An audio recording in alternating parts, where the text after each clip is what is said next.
بسم الله الرحمن الرحيم وصلى الله على سيدنا محمد وعلى آله الطيبين الطاهرين. Today I'm going to talk about place of articulation. Place of articulation.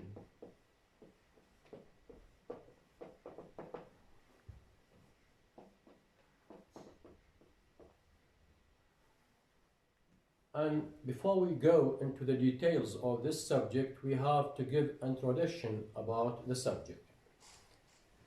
Now, the sound system of all languages in the world consists of vowels and consonants. النظام الصوتي في جميع لغات العالم يتألف من consists of vowels and consonants. Why? Because without vowels we can't talk. That is, with consonants only we can't talk. And also with vowels only we can't give meanings. So this is why we can say that all languages of the world must have vowels and consonants. Now, in English, of course, we also, or the sound system also consists of vowels and consonants. And also we have what we call suprasegmentals.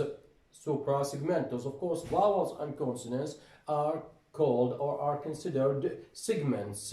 Segments, that is sounds, yes. And we have also what we call suprasegmentals. Suprasegmentals, that is a unit going over sounds, that is syllables and sentences also. We have, for example, stress and tone, intonation. Now, why place of articulation? Of course, place of articulation is one of 6 factors used for describing and classifying consonants. Place of articulation is one of 6 factors, so it is the first, we can say, is one of 6 factors used for describing consonants only. Of course, this is related to consonants. Now, before also we go into the details of this, we have to say something about consonants. Now, as I have just said, I said that we have, or the sound system of all languages of the world consists of vowels and consonants. Now, what is the difference? Why do we say that we have vowels, or these are vowels and these are consonants? On what basis? Is there a distinction? Is there a possible distinction between vowels and consonants? Yes, there is such a distinction. We have this distinction. We can say that in vowels the breath goes out relatively freely. I'm going to draw the diagram to just remind you of this. Now, this is the diagram. This is the general diagram here. This is a general diagram. Remember this diagram, which shows the organs of speech. This diagram shows the organs of speech. Now, and as I also said before, of course, all the breath that comes out of the lungs, here we have these, here we have the windpipe or trachea, and here we have the 2 lungs.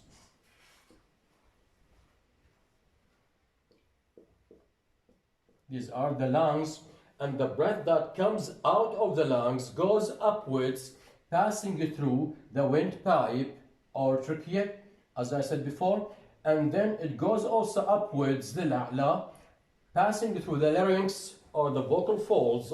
Then it goes to the pharynx. After the pharynx here, it either goes to the nasal cavity or to the oral cavity.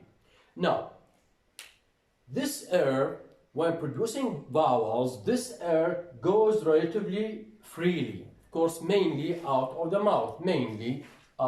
mouth, or the oral cavity. So it goes out relatively freely. For example, when I say oo, a, e, here there is no obstruction. There is relatively no obstruction.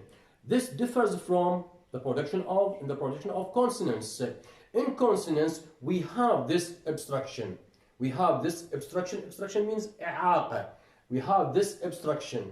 Now, this abstraction in consonants may be complete and may be partial. So we have complete closure, إغلاق تام, or partial closure, إغلاق جزئي. For example, when I produce these sounds, when I say p, b, here as you see, there is a complete closure. The lips are closed firmly. The lips are in contact with each other.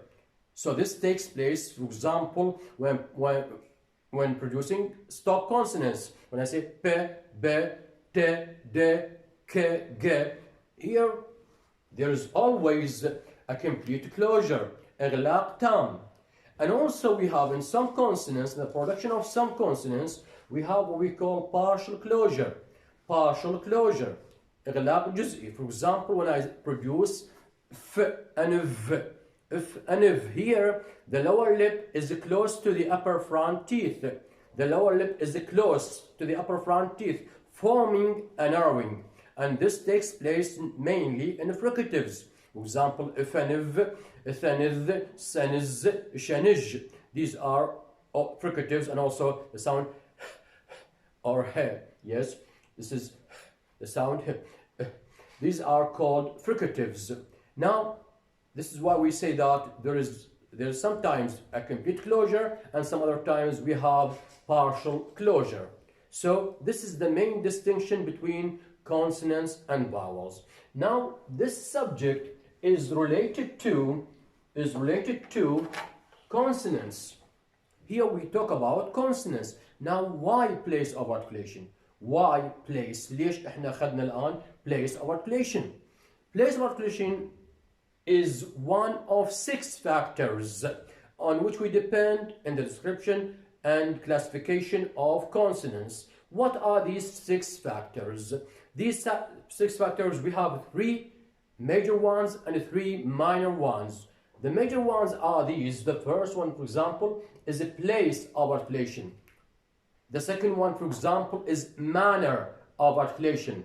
The third one is voicing. The fourth one is intensity of muscles. The fifth one is length of consonants, and the last one is strength of consonants. Now, as you see here, now we move here. You see here consonants. Here consonants are a consonant. Here is that sound in the production of which the air passage is narrowed or completely blocked. And this is what I have just talked about. Sometimes the air passage is either narrowed, there is a narrowing here, I mean, تضييق, like in fricatives, or completely blocked, that is complete closure. Now, here, as you see here, the author says, consonants are described and classified according to these main features. These are called 6 factors, 6 features, 6 principles, مبادئ, or 6 bases, أسس. So they are called features, خصائص, or characteristics, خصائص, principles, مبادئ, or bases, أسس, that distinguish each one from the other. So these features, these principles are used for describing and classifying consonants. Now these factors are 6 these features are 6 in number. Here the order is not important here. The first one is voicing. We talked about, we gave place of articulation as the first one. There is no importance for the order, that is voicing or place of articulation. There is no difference at all. Voicing, the first one, voice or voiceless we have here, place of or point of articulation, manner of articulation, intensity of muscles, strength of consonants, and length of consonants. As you see here, the first 3, as I have just said, are the major ones. These are considered minor importance, that is أهمية تكون أقل. Now I'm going to talk about place of. Now I'm going to go into the details of this subject, that is place of articulation. place or point of articulation, that's مكان النطق. مكان النطق in Arabic. Now, what do we mean by place of articulation? Here consonants are classified as the first. For example, when I produce these sounds, for example, I say p, b, we. What am I using here? What am I using is the lips. The lips. Here the lips are either completely blocked or they are open. There is no difference here. Because we use the lips, these sounds, these consonants are all called bilabial. Bilabial. This is a Latin of Latin origin. أصل الكلمة هذه لاتينية. Bilabial means using the two lips. Now I'll show you this in this diagram. I'll give you a diagram here. For example, I'm going to draw the diagram for example, for P and B. Now this is the diagram. You see here, when I say P, B, so the lips here are in contact with each other. The lips are in contact with each other. You see here, this is a diagram which shows this. You see here the circle is raised, of course, and the two lips are in contact with each other. As you see, the two lips are in contact with each other. You see, the lips are in contact. So this is a diagram for P and B. P and B. P and B. Now, this is called bilabial. So here, whether the lips are closed firmly or whether they are open, there is no difference here because we use the lips. So we have to say that these sounds are called bilabial. Bilabial. Now, the second consonant or pair of consonants is this. When I produce these sounds, f and v, f and v, f and v, I'm going to show this in this diagram. Now this is the diagram, also another diagram. You see that, look please, that the lower lip is close to the upper front teeth. Now you see that the lower lip here, the lower lip, as I have just said, is very close to the upper front teeth, forming of course a narrowing. هذا التضييق الآن. And when the breath passes through this narrowing, لما الهواء يخرج خلال هذا narrowing, it passes with the friction, of course. So here these sounds are called labiodental. Labiodental. Labiodental means using the lower lip being very close or close to the upper front teeth. So this is called labiodental. شفوي أسناني. Now the third place of articulation, this is the second one, of course. The third place of articulation is what we call alveolar. Alveolar. Now here in alveolar consonants, for example, when I produce these sounds, t, d, l, n, s, z, here in the production of the first three consonants, that is, or four consonants in fact, t, d, l, n, you see that the tip of the tongue is in contact with the alveolar ridge.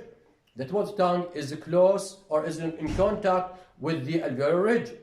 And in the production of sins, the tip of the tongue is close to the alveolar ridge. Now I'll show you this in the diagram also. This is very simple. You see here, this is a diagram. Now, this is the upper jaw. This is the upper jaw. And this is the lower jaw. You see that the tip of the tongue here is in contact with the alveolar ridge. Is in contact with the alveolar ridge. You see, this is the tip of the tongue being in contact. That is when producing t, d, l, n. T, d, l, n. And of course, the only difference in the production of SNs is this, that is the tip of the tongue will be close to, not in contact, close to the alveolar ridge. So this is the production of is and is. All these are considered alveolar. Why alveolar? Because here the tongue which is considered, of course, active articulator, active organ of speech, ويتحرك, so we call it active, and this is passive. The alveolar ridge is passive, so the tongue here is moves to be in contact or close to the alveolar ridge, and these sounds are considered are called alveolar. Alveolar, of course, the alveolar ridge is also called teeth ridge and also called alveolum in Latin. Alveolum. So this is why we call these sounds alveolar. Now we move to the next place of articulation, and this takes place when producing When producing here, for example, I'm going to show you this in the diagram. Now this is the diagram for This is a diagram for the production of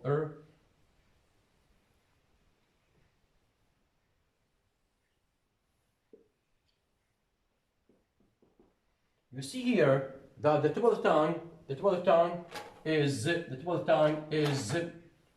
what is curved back. The tip of the tongue is curved منحنى, curved back, coming close to the back of the alveolar ridge. This is the alveolar ridge, as you see here. This is the alveolar ridge, and here it refers to the back of the alveolar ridge. This is why we call it post-alveolar.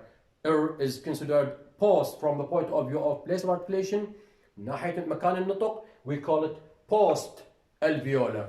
Post-alveolar. Now, the next one, I'm going to draw another diagram also for the next one. Here, for example, we have the fifth place of articulation. We have what we call dental. Now, what do we mean by dental?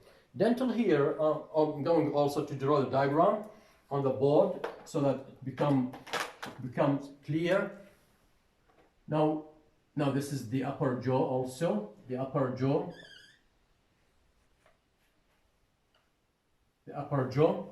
and here in the production of ethanol, for example.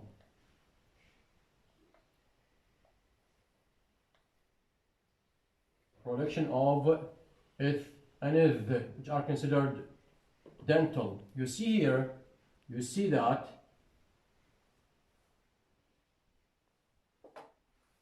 the tip of the tongue is close to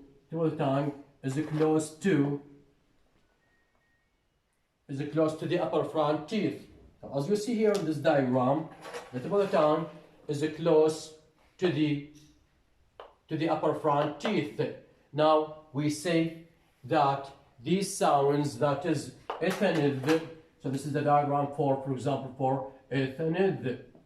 These are considered dental. Dental, why? Because the tongue, which is active articulator here, comes very close to the teeth,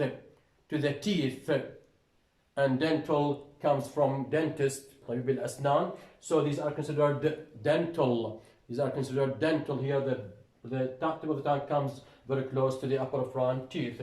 The next one is what we call palato-alveolar. Now, what happens here? What happens in palato-alveolar sounds? This is another place of articulation. What do we mean by? Why do we say that these consonants? Of course, these consonants are 4 in number: sh and j, and ch and j, These sounds, sh and j, ch and j. These sounds are called or are considered from the point of view of place of articulation. من ناحية مكان النطق we call them palato-alveolar. Now, why palato-alveolar? I'm going to show you this in this diagram. Now, as usual, I start drawing the upper jaw just to show you the way we draw the diagram. It's very simple, of course. Now here I'm going to draw the lower jaw. You see that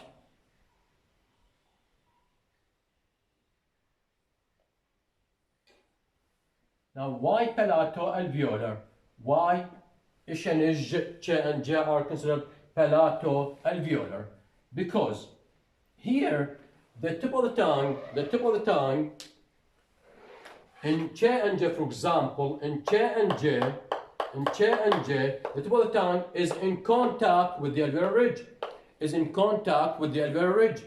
The tip of the tongue is in contact with the alveolar ridge. And also at the same time, or simultaneously also, at the same time, the front of the tongue, that is we call it the body of the tongue, is raised towards the hard palate. Of course, you see that this is the blade of the tongue. This is the blade of the tongue. Yes, this is the blade, and the blade here is opposite to the hard palate. So it is raised here. It is raised. So we have 2 points here. The first one is tip of the tongue, alveolar, sorry, the tip of the tongue is in contact with the alveolar ridge, and also at the same time, the front of the tongue is raised towards the hard palate. So we have 2 areas involved here. And this is why we say that this sound is called palato-alveolar. Palato-alveolar or alveopalatal also is possible. We can call it alveopalatal. Why? Because we have 2 areas involved. منطقتين تضمنات. 2 areas involved here, the alveolar ridge and the hard palate. Because the tongue is in contact with the alveolar ridge, and also at the same time the front of the tongue is raised somehow, is raised towards the hard palate. This is why we call them palato-alveolar. Palato-alveolar. Now move to the next place of articulation, which is palatal.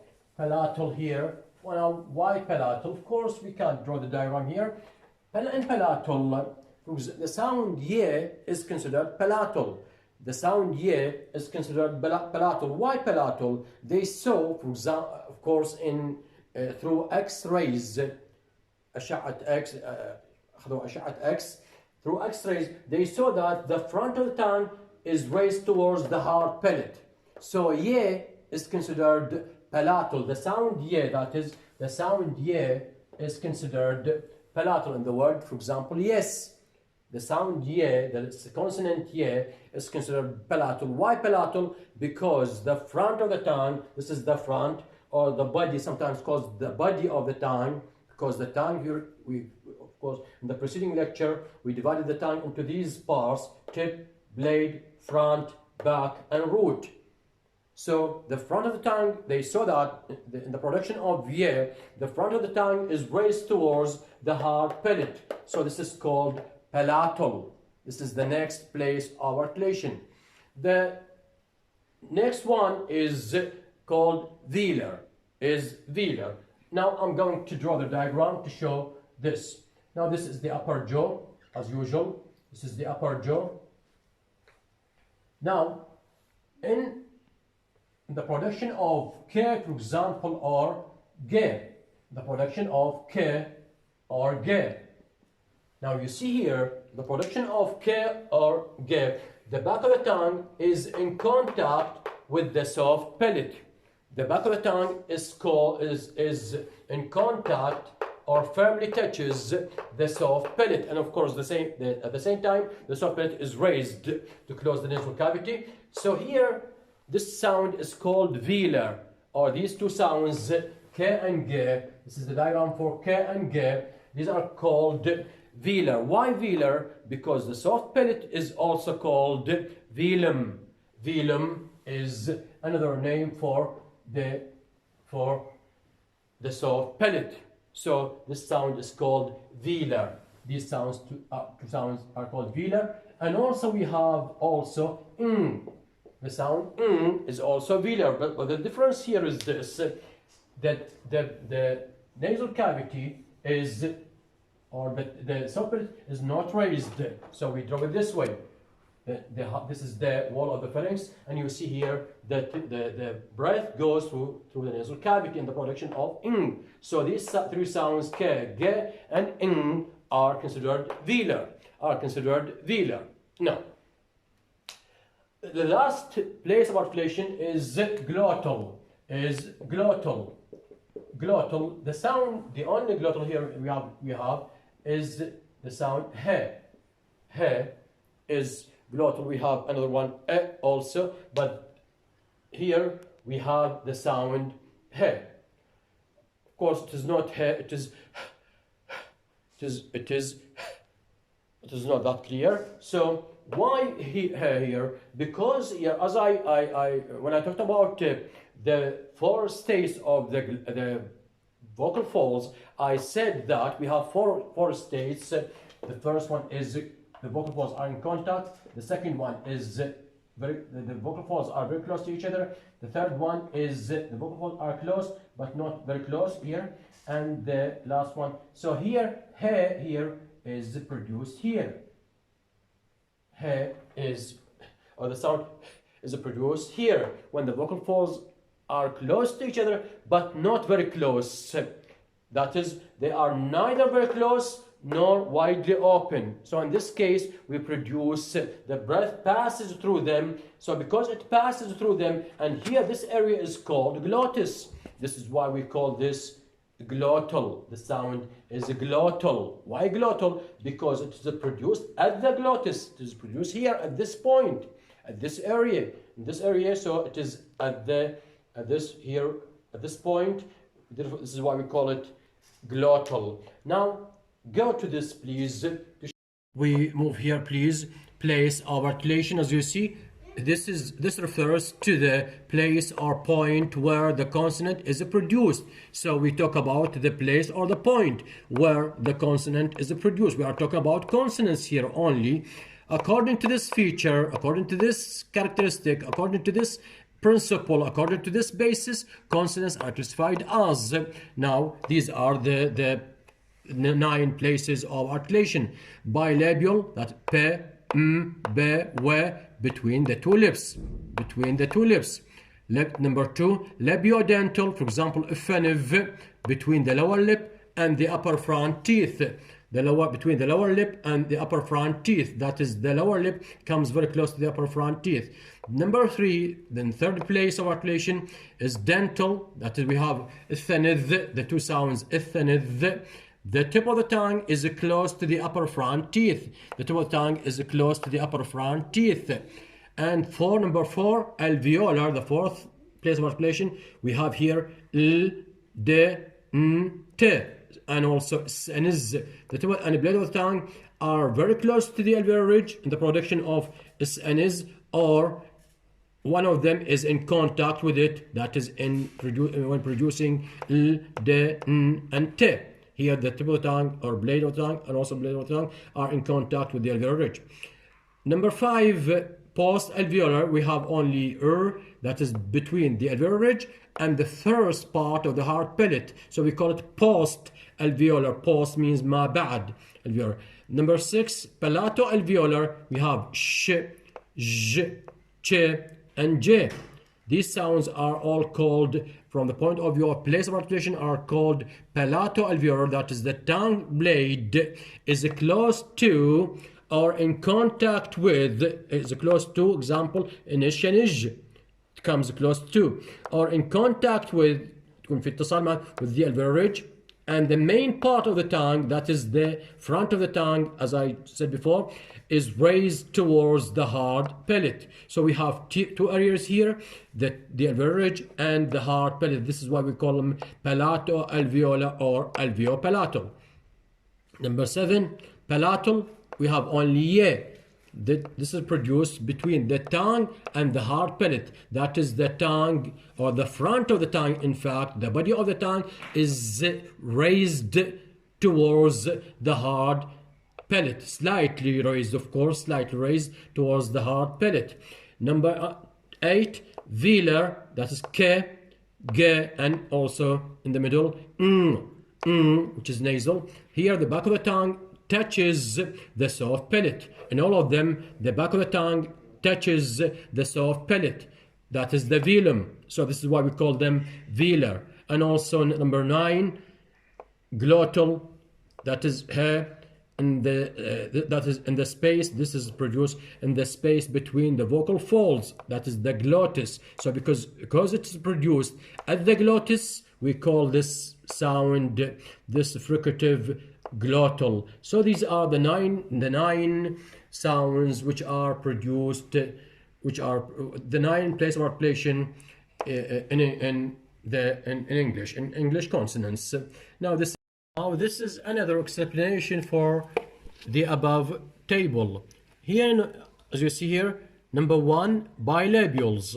What do you mean by bilabials? We mean that they are those consonants which are produced between the 2 lips. So bilabials means those consonants which are produced between the 2 lips. The examples given here are only these, of course, in English: p, m, b, and w. So these are the only bilabials in English. Number 2, labiodentals. That is, they are those consonants which are produced between the lower lip and the upper front teeth. The only examples here are if and if. Number 3, dentals, or they are called interdentals. They are those consonants which are produced when the tip of the tongue is placed close to or near the upper front teeth. Also, the only examples in English are these, if and if. These are the only dentals in English. Number 4, alveolar or alveolars. They are those consonants which are produced when the tip of the tongue or blade of the tongue makes contact with the alveolar ridge, or one of them is close to the alveolar ridge. We have here l, d, n, and t. Here, the tip of the tongue is in contact with the alveolar ridge, and in S and is, the tip of the tongue is, or blade is close to the alveolar ridge, so they are called alveolar. Number 5, post-alveolar. There is only one post-alveolar consonant in English, of course, which is It is produced when the tongue tip touches many times the back of the part of the alveolar ridge. Of course, here this is not correct. In fact, the tip of the tongue here is curved back. In fact, this is not correct. No, the tip of the tongue is curved back towards the back of the alveolar ridge. This is why we call it post-alveolar. Number 6, palato-alveolar or palato-alveolars. They are those consonants which are produced when the tongue blade is close to the alveolar ridge. The tongue blade is close to the alveolar ridge, and the main part, that is the front of the tongue, is raised towards the hard palate. Now, the only palato-alveolars we have in English are these sh, j, ch, and j. These are called palato-alveolar. Number 7, palatal. Palatal, here, there's only one palatal consonant, which is y. In English, there's only one palatal consonant, which is y. It is produced when the tongue approaches the hard palate. Approaches means comes close to, قريب, near the hard palate. The tongue comes very close to the hard palate, but it doesn't touch it. It doesn't, of course, touch it. This means that the palatal y is produced between the tongue and the hard palate. So this is called palatal. Number 8, velars. They are those consonants which are produced when the back of the tongue touches the soft palate or is in contact with the soft palate. They are called velars because the producer, the soft palate that is called velum. The back of the tongue is in contact with the velum or the soft palate. Now this is why we call them velar. Here we have 3. There are 3 in number. That is k, g. These are oral consonants, and the last one is ng, which is nasal. Ng also is considered velar. The last one, number 9, glottal, which is the sound. This is called he, or is the only glottal consonant in English. It is produced at the glottis.